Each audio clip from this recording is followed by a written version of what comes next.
स्वरांचा बहारदार प्रवास थांबला. गानसम्राज्ञी आशा भोसलेंचे निधन. ब्रीच कँडी रुग्णालयात सुरू होते उपचार. अभी न जाओ छोड़कर कि दिल अभी भरा नहीं. मुंबई. भारतीय संगीत क्षेत्रातील अष्टपैलू व्यक्तिमत्व आणि करोडो रसिकांच्या मनावर आपल्या आवाजाने अधिराग्य गाजवणाऱ्या गानसम्राज्ञी आशा भोसले यांचे आज मुंबईतील ब्रीच कँडी रुग्णालयात निधन झाले. वयाच्या 92व्या वर्षी त्यांनी अखेरचा श्वास घेतला. त्यांच्या जाण्याने भारतीय संगीत आणि सिनेसृष्टीतील एक सुवर्णयुग आज कायमचे संपुष्टात आले आहे. गेल्या काही दिवसांपासून त्यांच्यावर उपचार सुरू होते, मात्र आज त्यांची प्राणज्योत मालवली.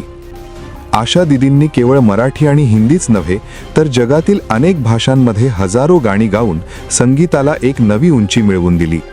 शास्त्रीय संगीत, भावगीत, भक्तिगीत ते थेट ठसकेबाज लावणीपर्यंत त्यांचा आवाज तितक्याच ताकदीने घुमला. अभी न जाओ छोडकर म्हणणाऱ्या आपल्या लाडक्या दीदी आज खरोखरच सोडून गेले आहेत, अशी भावना व्यक्त करत संपूर्ण देश हळहळत आहे. लता दीदींनंतर आता आशा दीदींच्या जाण्याने मंगेशकर कुटुंबियांवर आणि जगातील संगीत प्रेमींवर दुःखाचा डोंगर कोसळला आहे. त्यांचा देह पंचतत्वात विलीन झाला असला तरी त्यांचा मधुर स्वर प्रत्येक रसिकाच्या हृदयात कायम अजरामर राहील. भावपूर्ण श्रद्धांजली. महत्त्वाच्या आणि ताज्या बातम्या पाहण्यासाठी आमच्या चॅनलला सबस्क्राईब करा व बेल आयकॉन प्रेस करा.